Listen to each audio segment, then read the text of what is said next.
সাকিব, মাহমুদুল্লাহ, মুশফিক বা তামিম এখন খেলেন আমাদের, এদেরকে যদি এখনো পারফর্ম করে প্রমাণ করতে হয় যে ওরা কিরকম প্লেয়ার, এর চেয়ে দুঃখজনক ব্যাপারটা নেই। আপনাদেরকে একটা জিনিস আমি ক্লিয়ারলি বলে, আমার চিন্তাধারা এইটা একটা ট্রানজিশনাল ফেজে যাচ্ছে ক্রিকেট। আপনি কিছু প্লেয়ার এখানে আছে যাদের নাকি হতে পারে এটা শেষ টি-20 বিশ্বকাপ। কিছু প্লেয়ার এখানে আছে যাদেরকে টেস্ট করে দেখা হচ্ছে যে ওরা ভবিষ্যতে এই জাতীয় দলে দায়িত্ব কাঁধে নিতে পারবে কি পারবে না।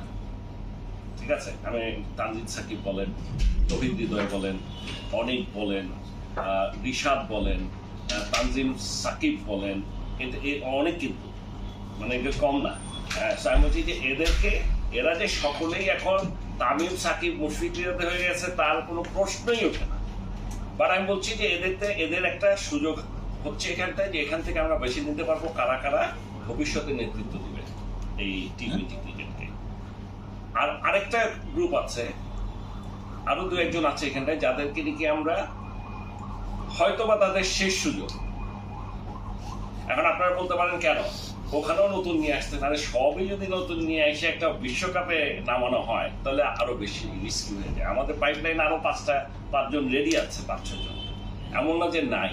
সো আমরা দেখছি যে কেউ আছে কিনা যারা নাকি কন্টিনিউ করতে পারবে, কেউ আছে তারা হয়তো কন্টিনিউ করতেও পারে, নাও করতে পারে। তখন কি করবো? এই যে ফিল ইন দ্য গ্যাপস, তখন আমরা কে কোন জায়গায় খেলবে না খেলবে আমরা সেই পরিকল্পনা নিয়ে আগাচ্ছি। সাকিব এমন একটা প্লেয়ার যে নাকি হয় ব্যাটিং এ অথবা বোলিং এ কোনো না কোনো দিকে আমাদেরকে সবসময় একটা রেজাল্ট এনে দিয়েছে। আর তার কেপেবিলিটি নিয়ে আমাদের কারো কোনো মানে সন্দেহের অবকাশ নাই। He is the best player Bangladesh ever had. আর আমার মনে হয় না অদূর ভবিষ্যতে আমরা সাকিবের মতো কোনো রিপ্লেসমেন্ট হবে। কাজে এটা নিয়ে মানে কিছু বলার প্রশ্নই ওঠে না, চিন্তাই এরকম আসে না। আমরা শুধু কেন অনলি হোপ যে সে তার স্বাভাবিক খেলাটা ফেরত আসুক, এবং আমার ধারণা সে চলে আসুক।